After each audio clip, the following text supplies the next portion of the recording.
Manuel Valls s'installe à Matignon. François Hollande l'a annoncé hier soir.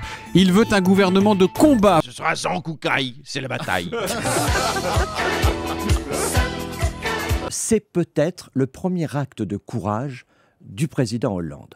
C'est peut-être la grande clarification. Il nous dit social-démocrate, il choisit la droite de la gauche plutôt que la gauche de la gauche. Les Français, on ne comprend rien non plus. Les Chinois adorent Jean-Pierre Raffarin. Ils ont l'impression qu'ils parlent leur langue. Ce que veulent les Français, c'est que le Premier ministre s'occupe de l'emploi. On a 60 000 faillites. Ça veut dire plus de 1000 dépôts de bilan par semaine dans le pays. François Hollande a annoncé aussi un pacte de solidarité avec des mesures en faveur des bas salaires. Il a parlé par exemple d'une baisse de cotisation sur les salaires. C'est la première fois. Du coup, pour un smicard, ça veut quand même dire à la fin du mois 60 € de plus en salaire net. Ce qui compte plus que le niveau du déficit après la virgule, 3 ou 3 et quelques pourcents en 2015, c'est la crédibilité des réformes pour que la France redevienne compétitive. C'est d'abord ça que demande Bruxelles. Manuel Valls devra faire des réformes. Je pense qu'il pourra mener à bien les réformes nécessaires pour le pays. Bon.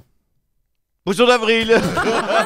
Cécile Duflot avait prévenu, si c'est Manuel Valls, elle fait une Leonarda. Ça veut dire qu'elle s'auto-expulse. Si collectivement nous constatons que les priorités écologiques, par exemple, ne sont pas au rendez-vous, évidemment qu'il n'y aura pas d'écologistes au gouvernement. Il faut inverser la question. Comment Manuel Valls, aujourd'hui, peut-il attirer Europe Écologie? Il est l'homme le plus riche de la planète. Aujourd'hui, il est à Paris où il rencontrera François Hollande, puis participera au dîner d'United, association dont le but est de faciliter l'accès aux soins des personnes victimes du sida, de la tuberculose ou du paludisme dans les pays en développement. J'aimerais donc vraiment savoir quelle sera sa réflexion sur l'évolution de l'aide française, même en ces périodes de contraintes budgétaires, s'assurer que les budgets d'aide soient maintenus pour qu'on ne sacrifie pas l'aide sur l'autel du déficit.